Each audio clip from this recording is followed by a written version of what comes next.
Notice ಕೊಟ್ಟರು receive ಮಾಡ್ತಾರೆ receive ಮಾಡ್ಕೊಂತಾರೆ ಮೇಲ್ಗಡೆ ನೋಟಿಸ್ ಅಲ್ಲಿ ಮರಕ್ಕೆ ಅನ್ಸ್ತಾರೆ ಈಗ ಅವರು ಕಾಂಪೌಂಡ್ಗೆ ಈಗ ಅಲ್ಲಿ ಮರಕ್ಕೇನೋ ಅವರು ವಿಡಿಯೋ ಎಲ್ಲ ಇನ್ನೊಂದೇನು ಅಂದರೆ ಸರ್ ಇದು ಸರ್ಕಾರಿ ನೂರು ಗುಂಡಿ ಹೊಡೆದು ಅಕ್ರಮವಾಗಿ ನೀರೆಲ್ಲ ಸಂಗ್ರಹಣೆ ಮಾಡ್ಕೊಂಡು ಮೋಟ್ರ್ ಹಾಕೊಂಡು ಕೆಲಸ ಮಾಡ್ತಾಯಿದ್ರು. ಇದೆಲ್ಲ ನಿಲ್ಲಿಸಿ ನೋಟಿಸ್ ಇಶ್ಯೂ ಮಾಡ್ತಾಯಿದ್ರು. ಇವರು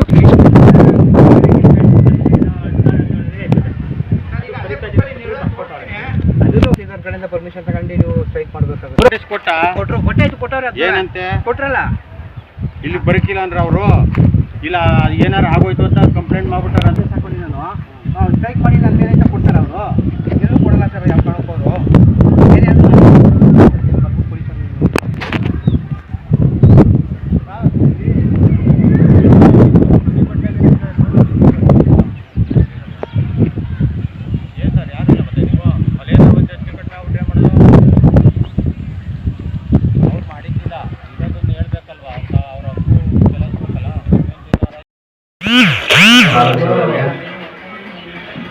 ಒಂಚೂರು ಹೇಳ್ಬಿಟ್ಟು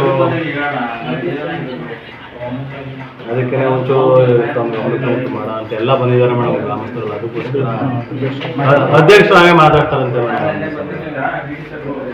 ನಮಸ್ಕಾರ. ಏನಿಲ್ಲ, ನಾವು ಸ್ಪಾಟ್ಗೆ ಹೋಗಿದ್ದೆ ಒಂದು ವಾರದಲ್ಲಿ. ನಿನ್ನೆ ಹೋಗಿದ್ದೆ. ಮನೇಲಿ ಪಂಚಾಯತಿಂದ ನೋಟಿಸ್ ಕೊಟ್ಟವ್ರಿಗೆ, ನೋಡಪ್ಪ ರೆಗ್ಯುಲೇಷನ್ ಮಾಡ್ಕೊಳ್ಳೋದು ಜಾಗದಲ್ಲಿ ಬಿಲ್ಡಿಂಗ್ ಕಟ್ಕೋ ಬೇಡಾನಿಕ್ಕಿಲ್ಲ, ನೀನು ಕಾನೂನು ಪ್ರಕಾರ 40 ಅಡಿ ರಸ್ತೆ ಬಿಡಬೇಕು ಕಾವೇಮೂರಲ್ಲಿ, ಅದು ಮಾಡಿಲ್ಲ. ಮತ್ತೆ ಈ ಬಿಲ್ಡಿಂಗ್ ಕಟ್ಟಿರೋದು ನೀನು ಏನು ಸರ್ವೆ ನಂಬರ್ ಬಿಲ್ಡಿಂಗ್ ಕಟ್ಟಿದ ಒತ್ತುವರಿ ಮಾಡ್ಕೊಂಡು ಬಿಲ್ಡಿಂಗ್ ಕಟ್ಕೊಂಡ್ಬಿಟ್ಟಿದ್ಯಾ, ಪಂಚಾಯತ್ ಖಾತೆನೂ ಇಲ್ಲ. ಒಂದು ಹೇಳ್ಬಿಡ್ತೀನಿ, ಸ್ಪಾಟ್ಗೆ ಹೋದೆ, ಸೂಕ್ತ ಕಾಂಪೌಂಡ್ ಹಾಕ್ಬಿಟ್ಟವನೆ. ಕಾಂಪೌಂಡ್ ಹಾಕ್ಬಿಟ್ಟು ನಾವು ಯಾರು ಸಾರ್ವಜನಿಕರು ಒಳಿಕೆ ಹೋಗದಂಗೆ ಕಾಂಪೌಂಡ್ ಹಾಕ್ಬಿಟ್ಟವನೆ. ಅಲ್ಲಿಗೆ ಎಷ್ಟು ನಾವೇನು ಹೇಳುವಾಗ ನಿಮ್ಗೆ 5,000 ರೂಪಾಯಿ ಕೇಸಲ್ಲಿ ನಡೀತಾ ಇದೆ. ಆಯ್ತು, 5,000 ರೂಪಾಯಿ ಕೇಸಲ್ಲಿ ಯಾವ್ದು ತೀರ್ಮಾನ ಆಗಲಿ. ಇನ್ನು ಉಳಿದೆಲ್ಲರೂ ನಾವು ಬಡವರಿಗೆ ಅಂತ ಸೈಟ್ ಹಂಚಿಕೆ ಎಲ್ಲ ತೀರ್ಮಾನ ತಗೊಂಡ್ರೆ ಆ ಜಾಗ ಆಗಪ್ಪ ಒತ್ತುವರಿ ಮಾಡ್ತೀನಿ ಅಂತ ಕೇಳಿದ್ರೆ ಏನು ಮಾತಾಡಿಲ್ಲ, ಮಾತು ಮುಗ್ದು ನಿಂತ್ಕೋತಾರೆ. ಅದಕ್ಕೆ ದಯವಿಟ್ಟು ಮೇಡಮ್ ಈಗೆಲ್ಲ ಬಂದು ಸ್ಟ್ರೈಕ್ ಮಾಡುವಂತ ತೀರ್ಮಾನ ತಗೊಂಡು ಸ್ಪಾಟ್ಗೆ ಹೋಗಿದ್ದೋ ಮೀಡಿಯಾಗೆಲ್ಲ ಬಂದಿದ್ರು. ಈಗ ಅದಕ್ಕೆ ನೀವು ಭರವಸೆ ಕೊಟ್ಟರೆ ನೀವು ನಾಳೆ ಮಾಡ್ತೀವಿ ಅಂತಂದ್ರೆ ನಾವೇನು ಮಾಡ್ತೀವಿ. ತಾಲೂಕು ಸರ್ವೇರ್ ಅಲ್ಲಿರೋದು ಒತ್ತುವರಿ ಅಂತ ಕೊಟ್ಟು ಅಂತ ಹೇಳಿದ್ರು. ಹೇಳ್ತೀನಿ ಯಾವಾಗ ಅಲ್ಲಿದೆ ಗಿಡಗಳು ನನಗೆ ಗೊತ್ತಿಲ್ವ, ನಾವೇ ಮಾಡ್ತೀನಿ ಮಾಡ್ಬಿಟ್ಟು. ಹೌದು ಹೌದು ಹೌದು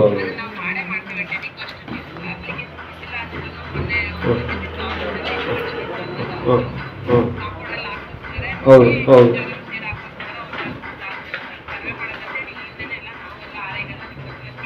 ಸರಿ ಅಲ್ಲ, ಅದಕ್ಕೆ ನಾಳೆ ಮಾಡ್ತೀರ ನಾಳಿದ್ದು ಮಾಡಿ. ಹೌದು ಆಯ್ತು, 2 ದಿವಸ ಒಳಗಡೆ ಮಾಡಿಬಿಡ್ರಿ, 2 ದಿವಸ ಒಳಗಡೆ ಮಾಡಿಬಿಡ್ರಿ. ಕೊಟ್ಟೆ ಬಫರ್ ಝೋನು ಮತ್ತು ವಾಹನ ನಿಲುಗಡೆಗೆಲ್ಲ ಸ್ಥಳ ಬಿಟ್ಟು ಮತ್ತು ನಾಲೆ ಜಾಗಗಳ ಬಫರ್ ಝೋನ್ ಎಲ್ಲ ಬಿಟ್ಟು ನಾವು ಕಾಮಗಾರಿ ಮಾಡ್ತೀವಿ ಅಂತ ಮಾತ್ರ ಕಾನೂನು ಪ್ರಕಾರ ಪರ್ಮಿಷನ್ ತಗೊಂಡಿರ್ತಾರೆ. ಅದಾದ ನಂತರ ಇವ್ರು ಏನು ಮಾಡ್ತಾರೆ, ಕಾನೂನಿಗೂ ಬೆಲೆ ಕೊಡೋದಂತೆ ಒತ್ತುವರಿ ಮಾಡಿಕೊಂಡು 4 ಬಫರ್ ಝೋನ್ಗಳಲ್ಲಿ ಒತ್ತುವರಿ ಮಾಡಿ ಕಾಂಪೌಂಡ್ ಕಟ್ಟಿರ್ತಾರೆ ಮತ್ತು ಬಿಲ್ಡಿಂಗು ಕಟ್ಟಿರ್ತಾರೆ. ಮತ್ತು ಇಲ್ಲಿ ನಡೀತಿರೋ ಕೆಲಸಕ್ಕೆ ನಾವು ಸ್ಥಳ ಪರಿಶೀಲನೆ ಮಾಡಿದಾಗ ಇಲ್ಲಿ ಬಫರ್ ಝೋನ್ ಬಿಡಂತೆ ಕಾರ್ಯ ಮಾಡ್ತಿರೋದು ನೋಡ್ತೀವಿ. ಪಿ ಡಿ ಅವ್ರನ್ನ ನಾವು ಕಂಪ್ಲೇಂಟ್ ಮಾಡಿದಾಗ ಪಿ ಡಿ ಅವರು ಇಲ್ಲಿ ಬಂದು ಸ್ಥಳ ಮಾಜಾರು ಮಾಡ್ತಾರೆ. ಅವ್ರಿಗೆ 3 ಬಾರಿ ನೋಟಿಸ್ ಇಶ್ಯೂ ಮಾಡ್ತಾರೆ. ಇಲ್ಲಿ ಪಿ ಡಿ ಅವ್ರಿಗೂ ಗೌರವ ಕೊಡಲ್ಲ. ಇವರು ಈ ಕೆಲಸ ಮಾಡ್ತಿರೋರು ಅವ್ರು ಕೇರ್ಲೆಸ್ಸಲ್ಲೇ ಇದ್ದಾರೆ. ಆದರೂ ಅಧಿಕಾರಿಗಳು ಬಂದು ನೋಡಿದಾಗ ಇಲ್ಲೆಲ್ಲ ನಿಲ್ಲಿಸಬೇಕು ಅಂತ ಹೇಳಿದ್ರು ಅವ್ರ ಪಾಡ್ಗೆ ಅವ್ರು ಕೆಲಸ ಮಾಡ್ತಾನೆ ಅವ್ರೆ. ಇದು ಯಾರ ಜಾಗ, ಯಾರಿಗೆ ಕಟ್ತಾರೋದು? ಇದು ಸರ್ಕಾರಿ 101 ಉಲ್ಬನಿ ಜಾಗ ಆಗಿರುತ್ತದೆ ಸರ್. ಇದ್ರ ಮೇಲೆ ಕೇಸ್ ಆಗಿದೆ ಆಲ್ರೆಡಿ, DC ಕೋರ್ಟಲ್ಲೂ ಇದೆ ಮತ್ತು ಲೋಕಾಯುಕ್ತದಲ್ಲೂ ಕೇಸ್ ಇರುತ್ತದೆ. ಆದರೂ ನೀವು ಯಾವ್ದು ಮನಗಣನೆ ಪರಿಶೀಲನೆ ಯಾರು ಕಟ್ತಾರೋದು? ಇದು ಜಯೇಶ್ ಕುಮಾರ್ ಅವರು ಗುರುಕುಲ ಶಾಲೆ ಅವರು ಕಟ್ತಾ ಇದ್ದಾರೆ. ಅವ್ರ ಡಾಕ್ಯುಮೆಂಟ್ ಎಲ್ಲ ಆಗಿದೆಯಾ ಸರ್? ಅವ್ರದ್ದು 99 ಬಾರಲ್ಲಿ ತಗೊಂಡಿದ್ದಾರೆ. ಅವರು ಬಫರ್ ಝೋನ್ ಎಲ್ಲ ಬಿಡಬೇಕು, ರಸ್ತೆ ಬಿಡಬೇಕು, ಉದ್ಯಾನವನದ ಜಾಗ ಎಲ್ಲ ಇದೇ ಜಾಗದಲ್ಲಿ ತೋರಿಸಿದ್ದಾರೆ. ಎಲ್ಲಿ ಏನು ಅಂತ ಗುರುತು ಮಾಡಿದಂತೆ ಸುಮ್ಮನೆ ಬಿಲ್ಡಿಂಗ್ ಕಟ್ತಾನೆ ಇದ್ದಾರೆ. ಮತ್ತೆ ಇವ್ರಿಗೆ ಯಾವುದೇ ಕಾರಣಕ್ಕೂ ಯಾವುದೇ ಪರ್ಮಿಷನ್ ತಗೊಂಡಿಲ್ಲ. ಈಗ ಅವ್ರು ಎಷ್ಟು ಎಕರೆ ತಗೊಂಡಿರೋದು? ಇವರು 2 ಎಕರೆ 15 ಗುಂಟೆ ತಗೊಂಡಿದ್ದಾರೆ. ಮತ್ತೆ ಇಲ್ಲಿ 106, 105 ಬಫರ್ ಝೋನ್ ಇದೆ. ಪಂಚಾಯತಿಲಿ ಇಲ್ಲಿವರೆಗೂ ಅಷ್ಟು ದೊಡ್ಡ ಕಟ್ಟಡಕ್ಕೆ ಇಲ್ಲಿವರೆಗೂ ಕಂದಾಯ ಕಟ್ಟಿಲ್ಲ. ಏನಕ್ಕೆ ಅಂತಂದ್ರೆ ಪಂಚಾಯತಿಲೂ ಕಂದಾಯ ಕಟ್ಟಿಸ್ಕೊತಾ ಇಲ್ಲ. ಪಂಚಾಯತಿಲಿರೋ ಅಧಿಕಾರಿಗಳು ಇಲ್ಲಿ ತಪ್ಪು ಮಾಹಿತಿಗಳನ್ನ ಕೊಟ್ಟು ಜನಕ್ಕೆ ಸಾರ್ವಜನಿಕರಿಗೆ ಮೋಸ ಮಾಡ್ತಾ ಇದ್ದಾರೆ. ನಾವು ಇದ್ರ ಬಗ್ಗೆ ಆಲ್ಮೋಸ್ಟ್ 2 ವರ್ಷದಿಂದ ನಾವು ಎಲ್ಲ ಕಡೆ ಕಂಪ್ಲೇಂಟ್ ಎಲ್ಲ ಮಾಡಿದ್ದೀವಿ. ಆದ್ರೂ ಯಾವುದೇ ಅಧಿಕಾರಿಗಳು ಇದ್ರ ಬಗ್ಗೆ ಕೂಲಂಕುಷವಾಗಿ ಪರಿಶೀಲನೆ ಮಾಡ್ತಾ ಇಲ್ಲ. ಹಿಂದೆ ಇದ್ದ ಯಾರೋ ಜೆ ಬೇರೇಗೌಡ ಅನ್ನೋರು ಬಂದು 101, 102 ಯಾವುದೇ ಥರ ಒತ್ತುವರಿ ಆಗಿಲ್ಲ ಅಂತ ತಪ್ಪು ಹೇಳಿಕೆ ಕೊಟ್ಬಿಟ್ಟು ಹೋಗಿರ್ತಾರೆ. ಇಲ್ಲಿ ಬಂದ KRS ಮತ್ತು ನೀರಾವರಿ ಅಧಿಕಾರಿಗಳೆಲ್ಲ ಬಂದು ಮೇಲ್ನೋಟಕ್ಕೆ ನೋಡಿದಾಗ ನಮ್ಮ ಕಾಲೇ ಪಥಸಂಚಲನ ಮಾಡಿದ್ದಾರೆ ಅಂದ್ಬಿಟ್ಟು ಹೇಳಿಲ್ಲವರೆಲ್ಲ ನೋಟಿಸ್ ಇಶ್ಯೂ ಮಾಡಿದ್ದಾರೆ. 2 ಬಾರಿ ನೋಟಿಸ್ ಇಶ್ಯೂ ಮಾಡಿಸ್ಕೊಂಡು ಕೆಲಸ ಮಾಡೋಂಥ ಅಧಿಕಾರಿಗಳಾಗಿದ್ದಾರೆ ನಮ್ಮ ಪಟ್ಟಣ ತಾಲೂಕಲ್ಲಿ. ದಯವಿಟ್ಟು ಇದ್ರ ಬಗ್ಗೆ ಉಗ್ರ ಹೋರಾಟ ಮಾಡಬೇಕಾಗುತ್ತೆ. ನಾವು ಪಂಚಾಯತಿಗೆ ಮುತ್ಕೆನೂ ಹಾಕಕ್ಕೆ ರೆಡಿಯಾಗಿದ್ದೀವಿ. ಇವತ್ತು ಪಂಚಾಯತಿ PD ಅವರು ನೋಟಿಸ್ ಹಾಕಿದ್ದಾರೆ. ಹೌದು ಸರ್, ತೆರವು ಮಾಡಿ ಅಂತೇಳಿ. ತೆರವು ಮಾಡಿ ಕೆಲಸ ನಿಲ್ಲಿಸಿ ಅಂತಾನೂ ಮಾಡಿದ್ದಾರೆ, ತೆರವು ಮಾಡಿ ಅಂತಾನೂ ಹಾಕಿದ್ದಾರೆ. ಆದ್ರೂ ಇವರು ಅವ್ರಿಗೆ ಮಾನ್ಯತೆನೇ ಕೊಡ್ತಾ ಇಲ್ಲ. ಇವ್ರಿಗೆ ಯಾವುದೋ ಇಂಪ್ಲೂಯೆನ್ಸ್ ಇದೆ, ಮೇಲಧಿಕಾರಿ ಇಂಪ್ಲೂಯೆನ್ಸ್ ಇದೆ, ಇಂಪ್ಲೂಯೆನ್ಸ್ ಇದೆ ಅಂತ ನಮಗೆ ಅಧಿಕಾರಿಗಳು ಹೇಳ್ತಾರೆ. ನಾವು ಅದಕ್ಕೆ ನಾವು ಸರ್ಕಾರ ಜಾಗ ಸರ್ಕಾರಕ್ಕೆ ಉಳಿಸ್ಕೊಳ್ಳಿ ಅಂತ ಹೋರಾಟ ಮಾಡ್ತಿದ್ದೀವಿ ಹೊರತು ಇನ್ನು ಬೇರೆ ಏನು ಉದ್ದೇಶ ಅಲ್ಲ. ಇಲ್ಲಿನ 5 ಎಕರೆ ವಸತಿ ನಿಲಯಕ್ಕೆ ಯೋಜನೆ ಅದಕ್ಕೆ ಪಂಚಾಯತಿಯಿಂದ ಕೊಟ್ಟಿದ್ದಾರೆ. ಈಗ ಅದೂ ನಿಂತಿದೆ. ಇವರು ಅಕ್ರಮವಾಗಿ ಮಣ್ಣೆಲ್ಲ ಎತ್ತಿದ್ದಾರೆ. ಇದು ಬೆಟ್ಟಂತ ಇದ್ದದ್ದು ಜಾಗ. ಇವರು ಈ ಜಾಗದಲ್ಲೆಲ್ಲ ಮಣ್ಣು ನೋಡಿಕೊಂಡು ಮತ್ತೆ ಮೋಟ್ರೆಲ್ಲ ಹಾಕೊಳ್ಳೋಕ್ಕೆ ಗುಂಡಿ ಎಲ್ಲ ಹೊಡೆದಿದ್ದಾರೆ. ಮತ್ತು ನಾಲೆ ಬಫರ್ ಝೋನ್ಗೆ ಇರಲಿ, ನಾಲೆನೂ ಸೇರಿಸಿ ಇವರು ಕಾಂಪೌಂಡ್ ಹಾಕೊಂಡಿದ್ದಾರೆ ಸರ್ಕಾರಿ ಜಾಗಕ್ಕೆ. ಇವರು ಸರ್ಕಾರಿ ಜಾಗಕ್ಕೆ ಕಾಂಪೌಂಡ್ ಹಾಕೊಳ್ಳಿಕ್ಕೆ ಅಧಿಕಾರ ಕೊಟ್ಟವ್ರು ಯಾರು ಅಂತಲೇ ಗೊತ್ತಿಲ್ಲ ಸರ್. ಕುಮಾರ್ BR ಅಂತ ಬೆಳಗೊಳ. ಎಲ್ಲ ಪ್ರತಿಯೊಬ್ಬ ಅಧಿಕಾರಿಗೂ ಹೇಳಿದೀವಿ ಸರ್, ಈ ತರ ಮಾಡ್ತಾ ಇದ್ದೀವಿ, ದಯವಿಟ್ಟು ನೀವು ಸ್ಥಳಕ್ಕೆ ಬರಬೇಕು ಅಂದಾಗ ನಮಗೆ ಭರವಸೆ ಕೊಟ್ಟರು ಅಂತ. ಬೆಳಗ್ಗೆ ಇದ್ದು ಮತ್ತೆ ಬೆಳಗ್ಗೆ ಫೋನ್ ಮಾಡಿದ್ರೆ ಯಾರು ರೆಸ್ಪಾನ್ಸ್ ಮಾಡ್ತಾ ಇಲ್ಲ. ಇಲ್ಲಿ ಹಿಂದೆ ಯಾರೋ ಜೈ ಬೋರೇಗೌಡ ಅಳತೆ ಮಾಡಿದ್ದಾರೆ. 101 ಯಾವುದೇ ಥರ ಒತ್ತುವರಿ ಆಗಿಲ್ಲ ಅಂತ ತಪ್ಪು ಮಾಹಿತಿ ಕೊಟ್ಟಿದ್ದಾರೆ. ಇದ್ರ ಬಗ್ಗೆ ನಾವು ಫೋನ್ ಮಾಡಿ ಹೇಳಿದ್ರು ಅಧಿಕಾರಿಗಳು ಯಾರು ಸ್ಥಳಕ್ಕೆ ಭೇಟಿ ಕೊಟ್ಟಿಲ್ಲ. ಆದ್ರಿಂದ ಸ್ಥಳಕ್ಕೆ ಕೂಡಲೇ ಎಲ್ಲ ಸಂಬಂಧಪಟ್ಟ ಅಧಿಕಾರಿಗಳಿಗೆ ಬರಬೇಕು. ಬರ್ಲಿಲ್ಲ ಅಂದ್ರೆ ನಾವು ಇಲ್ಲಿವರೆಗೂ ಹಿಂದೆ ಲೋಕಾಯುಕ್ತರಿಗೆ ಅದು ಕಂಪ್ಲೀಟ್ ಆಗಿರೋರು ಈ ಜಮೀನು ಸಂಬಂಧಪಟ್ಟಂತೆ ಹಿಂದೆ ಲೋಕಾಯುಕ್ತರಿಗೆ ಕಂಪ್ಲೇಂಟ್ ಮಾಡಿರ್ತೀವಿ. ಇದರಲ್ಲಿ FIR ಆಗಿದೆ JS ಕುಮಾರ್ ಅನ್ನೋರ ಮೇಲೆ ಮತ್ತೆ ಇನ್ನೊಂದು ಸಂಬಂಧಪಟ್ಟ ಅಧಿಕಾರಿಗಳ ಮೇಲೆ ಆಗಿರ್ತದೆ. ಈ ಜಮೀನು ಮಂಡ್ಯ ಡಿಸ್ಟ್ರಿಕ್ಟ್ಗಳು ಇದೆ. ದಯವಿಟ್ಟು ಈ ಜಮೀನು ಬಗ್ಗೆ ಯಾವುದೇ ಕಾರಣಕ್ಕೂ ರೈತರು ವಸತಿ ನಿಲಯಕ್ಕೆ ಕೊಡಬೇಕು ಅಂತಲೇ ನಮ್ಮ ಉದ್ದೇಶನೂ ಇರೋದ್ರಿಂದ ಇಂಥ ಆಸ್ತಿ ಉಳ್ಳವರು ಮತ್ತು ಅನೇಕ ಅಕ್ರಮ ಮಾಡ್ತಿರೋ ಅಧಿಕಾರಿಗಳ ಜೊತೆ ಶಾಮೀಲಾಗಬೇಡಿ. ಅಧಿಕಾರಿಗಳು ದಯವಿಟ್ಟು ಈ ಶಾಲೆ ಬಗ್ಗೆ ಗಮನ ಹರಿಸಿ ಇಲ್ಲಿ ನಡೆದಿರೋ ಅಕ್ರಮಗಳನ್ನ ಬಹಿರಂಗವಾಗಿ ನಾವು ಡಾಕ್ಯುಮೆಂಟ್ ಸಮೇತ ನಾನು ಬಹಿರಂಗಪಡಿಸ್ತಾ ಇದ್ದೀನಿ. ತಕ್ಷಣ ಕೂಡಲೇ ಕ್ರಮ ವಹಿಸಬೇಕು ಅಂತ ಕೇಳ್ಕೊತಾ ಇದ್ದೀನಿ. ನಾವು ಅದಾದ ಮೇಲೆ 8 ಫೋನ್ ಮಾಡಿದೆ, ನೀವು ಫೋನ್ ರಿಸೀವ್ ಮಾಡಲಿಲ್ಲ. ಫೋನ್ ರಿಸೀವ್ ಮಾಡಂತೆ ಸ್ಥಳಕ್ಕೂ ಬರಲಿಲ್ಲ. ಏನಕ್ಕೆ? ನಾನು ನಾಗರಿಕ ಬರ್ತಿದ್ದೆ, ಅದರಿಂದ ಲೇಟ್ ಆಯ್ತು, ಬರ್ತೀನಿ 2 ದಿನ. ಎಷ್ಟು ಗಂಟೆ ನಮ್ ಪರ್ಮಿಷನ್ ಕೊಡೋದ 1 ಅವರ್ ಪೊಲೀಸರು. ನೀವು ಬರೋ ಗಂಟೆ ನಾವು ಅಲ್ಲಿ ಕೂತ್ಕೊಂಡ್ರೆ ನಮ್ಮ ಕೇಸ್ ಬಿಟ್ ಮಾಡ್ತಾರೆ. ಹಂಗಾರೆ ನಾವು ಸಾರ್ವಜನಿಕ ಹೋರಾಟ ಮಾಡ್ತಿರೋದು ಸರ್ಕಾರಿ ಜಾಗ ಉಳಿರಿ ಅಂತ. ನಾವು ಜಾಗ ಅಲ್ಲೇ ಕೂತ್ಕೊಂಡ್ರೆ ಬಂದು ಪೊಲೀಸರು ನಮ್ಮ ಎತ್ಕೊ ಹೋಗ್ತಾರೆ ಮನೆಗೆ. ನಾವು ಅವ್ರ ಜೊತೆ ಸ್ಟೇಷನ್ಗೆ ಹೋಗಿ ಕೂತ್ಕೊಳ್ಳೋಣ? ನಮ್ಗೆ ಕೊಟ್ಟಿರೋ ಟೈಮಲ್ಲಿ ಕಾಲಾವಧಿಯಲ್ಲಿ ನಾವು ಆ ಜಾಗದಲ್ಲಿದ್ದಾಗ ನೀವು ನಮ್ಗೆ ಸ್ಪಂದಿಸಬೇಕು. ನೀವು ಸ್ಥಳೀಯವಾಗಿ ನಮ್ಮ ಜಾಗದಿಂದ 1 ಕಿಲೋಮೀಟರ್ ದೂರದಲ್ಲಿದ್ದೀರಿ. ಬರ್ತೀನಿ ಅಂತ ಹೇಳಿದೆ ಫೋನಲ್ಲಿ. ಎಷ್ಟೊತ್ತಲ್ಲಿ ಸರ್ ಹೇಳಿ ನೀವು? ತಗೊಳ್ಳಿ ಸರ್, ನನ್ನ ಫೋನ್ ರೆಕಾರ್ಡ್ ಐತೆ. ನೋಡಿ ಸರ್, ಹೇಳಿ ಸರ್, ನೀವೇನ ಆಯ್ತು ಬರ್ತೀನಿ ಅಂತ ಹೇಳಿದ್ದೀರಾ? ಎಷ್ಟೊತ್ತಲ್ಲಿ? 9:15, 9:45 ಹೇಳಿದ್ದೀರಾ. ಲೇಟ್ ಅಂತ ಹೇಳಿದೆ ನಾನು. ಈಗ ನಾವು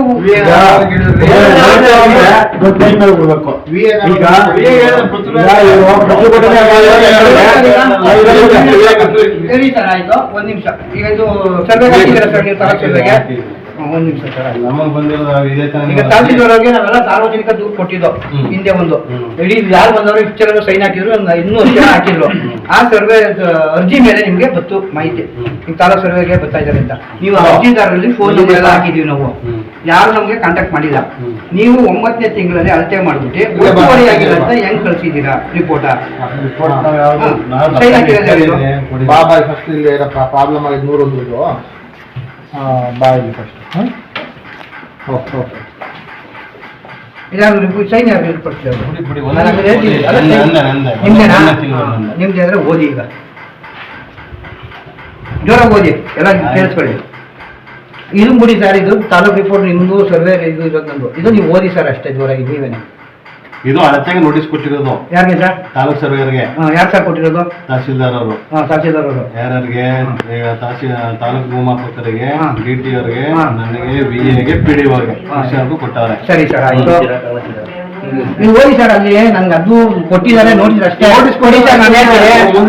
ನೋಟಿಸ್ ಕೊಟ್ಟವ್ರೆ ಉಪತಹಸೀಲ್ದಾರು ಬೆಳಗೊಳ ಹೋಬಳಿ ಅವರ ಸಂಖ್ಯೆ DT SLD 4925 26 ದಿನಾಂಕ 18/9/2025. ಈ ವಿಷಯಕ್ಕೆ ಸಂಬಂಧಿಸಿದಂತೆ ಶ್ರೀರಂಗಪಟ್ಟಣ ತಾಲೂಕು ಬೆಳಗೊಳ ಹೋಬಳಿ ಬೆಳಗೊಳ ಗ್ರಾಮದ ಸರ್ವೆ ನಂಬರ್ 100, 101, 102 ಸರ್ಕಾರಿ ಹುಲ್ಲುಗಡಿ ಜಮೀನು ಗುರುಕುಲ ಶಾಲೆಯವರು ಅಕ್ರಮವಾಗಿ ಒತ್ತುವರಿ ಮಾಡಿಕೊಂಡಿರುವ ಜಾಗವನ್ನು ತೆರವುಗೊಳಿಸುವಂತೆ ಕೋರಿ ಬೆಳಗೊಳ ಗ್ರಾಮಸ್ಥರು ಮನವಿಯನ್ನು ನೀಡಿರುತ್ತಾರೆ. ನಮ್ಮ ಅರ್ಜಿ ಮೇಲೆ ಕೊಡ್ತಾರೆ ಅಲ್ವಾ? ಈ ಬಗ್ಗೆ ತಾಲೂಕು ಒಂದು ಖುದ್ದು ಸ್ಥಳ ತನಿಖೆ ಮಾಡುವಂತೆ ಉಲ್ಲೇಖಿತ ವರದಿಯನ್ನು ತಿಳಿಸಿರುತ್ತಾರೆ. ಉಲ್ಲೇಖದ ವರದಿಯ ಶ್ರೀರಂಗಪಟ್ಟಣ ತಾಲೂಕು ಬೆಳಗೊಳ ಹೋಬಳಿ ಬೆಳಗೊಳ ಸರ್ವೆ ನಂಬರ್ 101 ಮತ್ತು 102 ಜಮೀನು ಅಳತೆಯನ್ನು ಕೆಳಕಂಡಂತೆ ನಿಯೋಜಿತ ಅಧಿಕಾರಿಗಳ ಜೊತೆ ತಯಾರಿಸಿರುತ್ತಾರೆ. ಯಾರ್ಯಾರು ತಾಲೂಕು ಸರ್ವೆಯರು ಮತ್ತೆ ನೀವು ನಮ್ಮ ಪಂಚಾಯತಿ ಅಲ್ವಾ, ಇಷ್ಟೆಲ್ಲ ಹೋಗಿದ್ದೀರಾ, ಸ್ಪಾಟ್ ಮಾತ್ರ ಮಾಡಿದ್ದೀವಿ.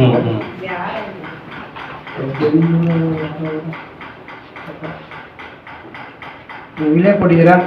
ಅಳತೆ ಸರ್ಕಾರಿ ಅಳತೆ ಮಾನ್ಯ ತಹಸೀಲ್ದಾರ್ ಆದೇಶದಂತೆ ಒತ್ತುವರಿ ಕೆಲಸವನ್ನು 13/25/26 ಆದೇಶದ ಮೇರೆಗೆ ಅಳತೆ ಕೆಲಸವನ್ನು ನೀಡಿದ್ದಾರೆ. ಸರ್ವೆ ನಂಬರ್ 101 ಅಳತೆಯನ್ನು ಈ ಗುರುತಿಸಿರುವ ಪ್ರದೇಶವು 101 ಜಮೀನು ಆಗಿರುತ್ತದೆ. ಸರ್ವೆ ನಂಬರ್ 102, 101ರಲ್ಲಿ ಯಾವುದೇ ಒತ್ತುವರಿ ಇರುವುದಿಲ್ಲ. ಕೊಟ್ಟಿದ್ದೀರಿ, ರಿಪೋರ್ಟ್ ತಗೊಳ್ಳಿ. 11/9ರಲ್ಲಿ ನೀವು ಒತ್ತುವರಿ ಕೊಟ್ಟಿದ್ದೀರಾ. ಮಾಧ್ಯಮದಲ್ಲಿ ಬಂದವ್ರೆ, ನೀವು ಅದು ಮುಖಾಂತರ ಸ್ಪಾಟ್ ಮಾಡಿ, ನಿಮ್ ಕಣ್ಣು ಮುಂದ್ಗಡೆ ಫೋಟೋ ತಗೊಳ್ಳಿ, ಕೂರು ತಗೋತಾರೆ, ಸ್ಪಾಟ್ ಬಜೆ ಮಾಡಿದ್ರಿ, ನೀವೇನ್ ರಿಪೋರ್ಟ್ ಹಾಕ್ಬೇಕು, ನಮ್ಮ ಎಲ್ಲ ಹಾಕ್ಬೇಡಿ, ನೀವೇನ್ ರಿಪೋರ್ಟ್ ಹಾಕ್ಬೇಕು 2 ಸಲ ಟೈಮ್ ತಗೊಳ್ಳಿ, ರಿಪೋರ್ಟ್ ಹಾಕೊಂಡು ಆ ಜಾಗಕ್ಕೆ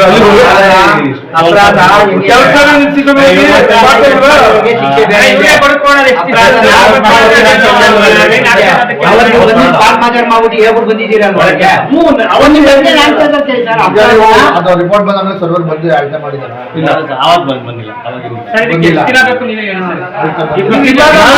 ಜನಕ್ಕಿಂತ ಏನ್ ದೊಡ್ಡವಲ್ಲ. ಈಗ ಬಂದು ಅಲ್ಲಿ ಸ್ಪಾಟ್ ವಿಸಿಟ್ ಹಾಕಿ ಇಬ್ರು ಡಿಟಿ ಹೋಗ್ಬಿಟ್ಟು ಅಲ್ಲಿ ನೀವ್ ಯಾವತ್ತು ಯಾವತ್ತು ನೀವು ರಿಪೋರ್ಟ್ ಹಾಕ್ತೀರಾ, ನೀವು ಮೀಡಿಯಾದ ಮುಂದೆ ಅವತ್ತು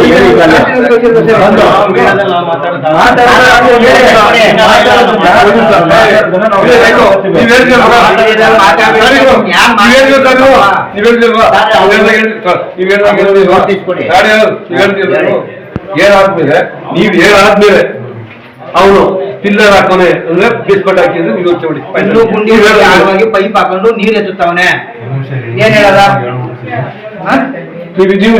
ನೀವೇ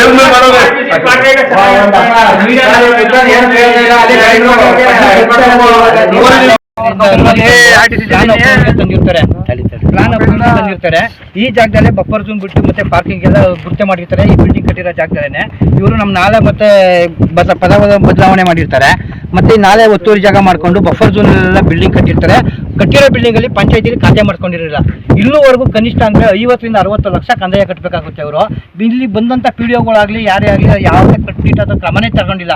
ಎಲ್ಲ ಇವ್ರ ಜೊತೆ ಶಾಮೀಲಾಗಿದ್ದಾರೆ. ನಾನು ನೇರ ಆರೋಪ ಮಾಡ್ತೀನಿ. ಡಾಕ್ಯುಮೆಂಟ್ ಎಲ್ಲ ದಾಖಲಾತಿನೂ ನಾನು ಕೊಡ್ತೀನಿ. ನಾನು ಮಾಹಿತಿ ಹಾಕಲ್ಲ ಹಾಕಿದ್ರೆ ಯಾರು 1 ತಿಂಗಳೊಳಗೆ ನಂಗೆ ಮಾಹಿತಿ ಕೊಟ್ಟಿಲ್ಲ. 4 ತಿಂಗಳು 3 ತಿಂಗಳು ಮಡಿಕೊಂಡು ಕೊಟ್ಟಿರ್ತಾರೆ. ನಾನು ಮೇಲ್ಮನವಿ ಎಲ್ಲ ಕೊಟ್ಟಿದ್ದೀನಿ. ಈ ಸಂಬಂಧಪಟ್ಟಂಗೆ ಜಮೀನು ಸಂಬಂಧಪಟ್ಟಂಗೆ ಲೋಕಾಯುಕ್ತದಲ್ಲಿ ಕೇಸ್ ಇರುತ್ತದೆ. ಮಂಡ್ಯ DC ಅವ್ರ ಹತ್ರ ಕೇಸ್ ಇದೆ. ತಹಸೀಲ್ದಾರ್ ಅವರು ಈ ಸ್ಥಳಕ್ಕೆ ಬರಲೇಬೇಕು, DC ಅವರು ಬರಬೇಕು ಈ ಸ್ಥಳಕ್ಕೆ. ನಮ್ಮ ಬೆಳಗೊಳ ಹೋಬಳಿಯಲ್ಲಿ ಸರ್ಕಾರಿ ಜಾಗ ಉಳಿಸ್ಬೇಕು ಅಂತ ನಮ್ಮ ಹೋರಾಟ ಇದು. ನಮಗೆ ಈ ಬಿಲ್ಡಿಂಗ್ನ ತೆರವುಗೊಳಿಸೋಕ್ಕೆ ಸಂಬಂಧಪಟ್ಟ ಅಧಿಕಾರಿಗಳು ಆಕ್ಷನ್ ತಗೋಬೇಕು. ಇಲ್ಲಿ ಶಾಲೆ ನಡೀತಿರೋದೇ ಅಕ್ರಮ. ಇವರು ಪಂಚಾಯತಿಲಿ ಖಾತೆನೂ ಮಾಡಿಸಿಲ್ಲ, ಪಂಚಾಯತಿಗೆ ಸರ್ಕಾರಕ್ಕೆ ಇವರು ಕಂದಾಯನೂ ಕಟ್ತಾ ಇಲ್ಲ. ಅಂದಮೇಲೆ ಶಾಲೆ ನಡೆಯೋಕ್ಕೆ ಅವಕಾಶನೇ ಮಾಡಿಕೊಡ್ದು. ಇದ್ರ ಬಗ್ಗೆ ದಯವಿಟ್ಟು ಅಧಿಕಾರಿಗಳು ಗಮನ ಹರಿಸಬೇಕು. ಇದು ತುಂಬ ಮುಂದಕ್ಕೆ ದೊಡ್ಡ ಉಗ್ರ ಹೋರಾಟ ಆಗುತ್ತೆ. ಶ್ರೀರಂಗಪಟ್ಟಣ ತಾಲೂಕಿನ ನಾವೆಲ್ಲ ಈ ಸಂಬಂಧಪಟ್ಟಂಥ ದಾಖಲಾತಿಗಳನ್ನೆಲ್ಲ ಸಂಬಂಧಪಟ್ಟ ಅಧಿಕಾರಿಗಳಿಗಾಗಲೇ ಅನೇಕ ಬಾರಿ ದೂರು ಕೊಟ್ಟಿದ್ದೀವಿ, ಆದರೂ ಯಾರೂ ಕ್ರಮ ವಹಿಸ್ತಾ ಇಲ್ಲ. ದಯವಿಟ್ಟು ಇದಕ್ಕೆ ಸಂಬಂಧಪಟ್ಟ ಅಧಿಕಾರಿಗಳು ಕೂಡಲೇ ಎಚ್ಚೆತ್ಕೊಳ್ಬೇಕು ಅಂತ ನಾವು ಕೂಡ ಮನವಿ ಮಾಡ್ತಾ ಇದ್ದೀವಿ. ಅದಕ್ಕೂ ಇವರು ಹಿಂಗ ಕಟ್ಟಬೇಕಾದ್ರೆ ಅಲ್ಲಿ ಯಾವುದೇ ರೀತಿ ಸರ್ಕಾರ ಜಾಗ ಅಂತಾನೆ ಬಿಲ್ಡಿಂಗ್ ಕಟ್ಟವ್ರೆ. ಬಿಲ್ಡಿಂಗ್ ಪಂಚಾಯತ್ ಖಾತೆನೂ ಮಾಡ್ಕೊಂಡಿಲ್ಲ. ಇದುವರೆಗೂ ಫೀಸು ಈ ಸಂಸ್ಥೆ ನಡೆಸ್ತಾರೆ ಆ ಬಿಲ್ಡಿಂಗ್. ಮತ್ತೆ ಇಲ್ಲಿ ನಮ್ಮ 105 ಎಕರೆನ ಬೆಳಗೊಳ ಗ್ರಾಮದಲ್ಲಿ ಬಡವರಿಗೆ ಜಾಗ ಕೊಡಬೇಕು ಅಂತ ಸರ್ ಮಾಡಿ ಜಿಲ್ಲಾ ಪಂಚಾಯತಿ ಕಳಿಸಿ ಮತ್ತೆ ತಾಸಿದ್ವಿ. ಶಾಸಕರು ಸಹ ಇದನ್ನ ಬಡವರಿಗೆ ಜಾಗ ಹಂಚ್ಬೇಕು ಅಂತ ಹೇಳವ್ರೆ. ಆದ್ರೆ ಅದಕ್ಕೆ ಯಾವುದೇ ರೀತಿ ಕ್ರಮ ವಹಿಸ್ತಾ ಇಲ್ಲ. ಯಾಕೆ ವಹಿಸ್ತಾರೋ ಗೊತ್ತಿಲ್ಲ. ಇದ್ರ ಹಿಂದ್ಗಡೆ ಯಾರವ್ರೆ ಅಂತ ಗೊತ್ತಿಲ್ಲ. ಇದ್ರ ಹಿಂದ್ಗಡೆ ಆದ್ರೆ ಆ ಸಂಸ್ಥೆಯವ್ರು ಹೇಳ್ತಾರೆ ನನಗೆ ಸೆಂಟ್ರಲ್ ಮಿನಿಸ್ಟರ್ ಗೊತ್ತು, ಸ್ಟೇಟ್ ಮಿನಿಸ್ಟರ್ ಗೊತ್ತು, ಅವರು ಈ ಬಡವ್ರ ಜಾಗನ ನಮಗ್ ಮಾಡ್ಕೊಡ್ತೀನಿ ಅಂತ ಹೇಳವ್ರೆ. ನೀವು ಇದಕ್ಕೆ ಬರಬೇಡಿ ಅಂತ ಹೇಳಿ ಖುದ್ದಾಗಿ ನನಗೆ ಹೇಳವ್ರೆ. ಆದ್ರೆ ನಾವು ಅದಕ್ಕೆ ರಾಜಿ ಆಗಲ್ಲ. ಬಡವ್ರಿಗೆ ಜಾಗ ಕೊಡ್ಲಿ. ಯಾವ ಮಿನಿಸ್ಟ್ರಿಗೂ ಸಪೋರ್ಟ್ ಕೊಟ್ಟರೋ ಯಾರು ಸಪೋರ್ಟ್ ಕೊಟ್ಟರೋ ನಮ್ಗೆ ಗೊತ್ತಿಲ್ಲ. ಬಡವ್ರ ಜಾಗ ಕಿತ್ತಿ ಇವ್ರ ಸಂಸ್ಥೆ ಕೊಡ್ತಾ ಇರೋದು ನಮ್ಗೆ ವಿರೋಧ ಇದೆ. ಆದ್ರೆ ಈಗ ಏನು ಇವ್ರು ಬಿಲ್ಡಿಂಗ್ ಕಟ್ತಿದಾರೋ ಈ ಬಿಲ್ಡಿಂಗ್ ಕಟ್ತಾರೋ ಬಿಲ್ಡಿಂಗು ಇದೇ ಜಾಗ ಅಂದ್ರೆ ನಮ್ಗೆ ಗೊತ್ತಿಲ್ಲ. ಸರ್ವೆ ಮಾಡಬೇಕು, ಸರ್ವೆ ಮಾಡಿ ಗುರ್ತಾಕ್ಬೇಕು. ನಮ್ದು ಏನಿದೆ ಸರ್ವೆ ನಂಬರ್ 101 ಸರ್ವೆ ನಂಬರು ಮತ್ತೆ ಎಲ್ಲೆಲ್ಲಿ ಗೌರ್ಮೆಂಟ್ ಜಾಗ ಅದು ಬಿಟ್ಟು ಆ ಬಿಲ್ಡಿಂಗ್ ಕಟ್ಟೋದ್ರ ಬಗ್ಗೆ ನಮ್ದೇನು ತೊಂದರೆ ಏನಿಲ್ಲ. ನಾವ್ಯಾರು ತೊಂದರೆ ಕೊಡ್ತಾರ. ಆದ್ರೆ ಅವರು ಅಕ್ರಮವಾಗಿ ಈ ಬಿಲ್ಡಿಂಗ್ ಈ ಸಂಸ್ಥೆ ನಡೆಸ್ತಾರೆ. ಬಿಲ್ಡಿಂಗ್ ನಮ್ಮಲ್ಲಿ ಖಾತೆ ಆಗಿಲ್ಲ ಅಂದ್ಮೇಲೆ ಅದೇನು ಸಮಸ್ಯೆ ನಡೆಸ್ತಾ ಇದಾರೆ. ಒಂದು ಈ ಜಾಗಕ್ಕೂ ಇವರು ಈ ಜಾಗಕ್ಕೆ ಇದೇ ಜಾಗ ಅಂತ ಹೇಳಿ ಬಿಲ್ಡಿಂಗ್ ಕಟ್ತಾ ಇಲ್ಲ. ಈ ಸುತ್ತ ಎಲ್ಲ ಬಿಲ್ಡಿಂಗ್ ಹಾಕೊಂಡ್ಬಿಡ್ತಾರೆ, ಒಳಗೆ ಯಾರು ಬರುವಂಗಿಲ್ಲ. ಮತ್ತೆ ಯಾರೋ ಬಲವಾಗಿ ಇವ್ರ ಬಗ್ಗೆ ಸಪೋರ್ಟ್ ಕೊಟ್ಕೊಂಡು ನಮ್ಮ ಸಾರ್ವಜನಿಕರ ಆಸ್ತಿನ ಅವ್ರು ಕಿತ್ತಿ ಬರ್ಕೊಡ್ಬೇಕು ಅಂತ ಇದ್ದಾರೆ. ಯಾರು ಅಂತ ನಮ್ಗೆ ಗೊತ್ತಿಲ್ಲ. ದಯವಿಟ್ಟು ಈ ಕೂಡಲೇ ಅವರು ಅದನ್ನ ಕೈ ಬಿಟ್ಟು ಬಡವರಿಗೆ ಈ ಜಾಗನ ಕೊಡೋದಕ್ಕೆ ಸಪೋರ್ಟ್ ಮಾಡಲಿ ಅವ್ರೂ ಅಂತ ಹೇಳಿ ಅವ್ರನ್ನೂ ಮನವಿ. ಎಷ್ಟು ಎಕರೆ ಇದೆ ಸರ್ ಇಲ್ಲಿ? ಇಲ್ಲಿ 10 ಎಕರೆ ಜಮೀನು ಇದೆ. ಅದು ಬಡವ್ರಿಗೆ ಸೇರ್ಬೇಕು ಅಂತನಾ? ಭರವಸೆ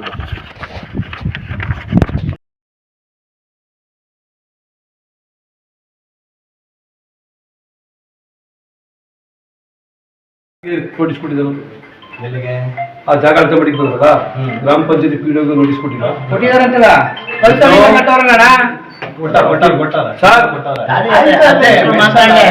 ಕೆಲಸ ಮಾಡಿ. ನಾವು ಈ ಗುರುಕುಲ ಜಾಗಕ್ಕೆ ಬಂದಿರೋರು ಸಣ್ಣರು ಯಾಕೆ ಬರಲ್ಲ, ಇನ್ನು ಯಾಕೆ ಗೊತ್ತಾ, ಕೊಟ್ಟಿರೋದು ಮೈಸೂರು ನೋಟಿಸ್ ಕೊಡ್ಕೊಂಡ್ರೆ ದಾಖಲೆ ತಕ್ಷಣ ಮೈಸೂರಲ್ಲಿ ನೋಟಿಸ್ ಕೊಡ್ಕೊಂಡ್ರೆ ತರ್ಕೊಳ್ಳಿ. ಯಾರು ಸರ್ವೆ ಕೊಟ್ಟಿದ್ರು, ಯಾರು ಆಮೇಲೆ ಒಂದು ನೀವು ಸ್ಪಾಟ್ ಹೋದ್ರಲ್ಲ, ನೀವು ಯಾರಿಗಾರು ಇಂಟಿಮೇಷನ್ ಮಾಡಿದ್ರೆ ಗ್ರಾಮ ಪಂಚಾಯತ್ ಹೋಗಿ ನಿಮ್ಮ ಆಫೀಸಲ್ಲಿ ನನ್ನ ಪೀರಿಯಡ್ ನಾನು ಆಗಿರೋದು ಹೇಳ್ತೀನಿ, ನಾನು ಬಂದ್ಮೇಲೆ ಆಗಿರೋದು ಒಂದು ನಿಮಿಷ ತಗೊಳ್ಳಿ. ಆ ಸರ್ವೇಜಲ್ಲಿ ಏನು ಮಾರ್ಕ್ ಮಾಡಿದ್ವಲ್ಲ ನಾವು, ಹೌದು, ಅದಕ್ಕೆ ಮಾತ್ರ ನಾವು ಅಲ್ಲಿ ಹೋಗಿ ಅಳತೆ ಮಾಡಿ ಕೊಟ್ಟಿರೋದೇ ಹೊರತು ಇನ್ನು ಬೇರೆ ಇದಕ್ಕೆ ಈಗ ಬಂದೆ ಇವರೆಲ್ಲ ಒತ್ತುವರಿ ನಿಯೋಜನೆ ಮಾಡಿದ್ರು ಸರ್, ನಿಯೋಜನೆ ಮಾಡಿದ್ರಲ್ಲ ತಹಸೀಲ್ದಾರ್ ನಿಮ್ಗೂ ಹಾಕೋರೆ ಈ ಸ್ಪಾಟ್ ಹೋಗಿ ಅಂತ. ಯಾಕೆ ನೀವು ನೋಟಿಸ್ ನಮ್ಮ ಸಂಬಂಧಪಟ್ಟ ಊರ್ ಗ್ರಾಮಸ್ಥರಿಗೆ ಆಗಲಿ ಯಜಮಾನರಿಗೆ ಆಗಲಿ ಅದು ಬೇಡ, ಬಾಯಿ ಮೌಖಿಕವಾಗಿ ನಮ್ಮ ಇವ್ರ ಕರೆ ಬೈತಾರ, ಪಿಡಿಒ ಕರೆ ಬೈತಾರ, ಅವ್ರಿಗೆ ಆಫೀಸಿಂದ ಕಳಿಸಿರ್ತಾರೆ. ಬಂದಿಲ್ಲ ಸರ್, ಅದೊಂದಾಯ್ತಾ?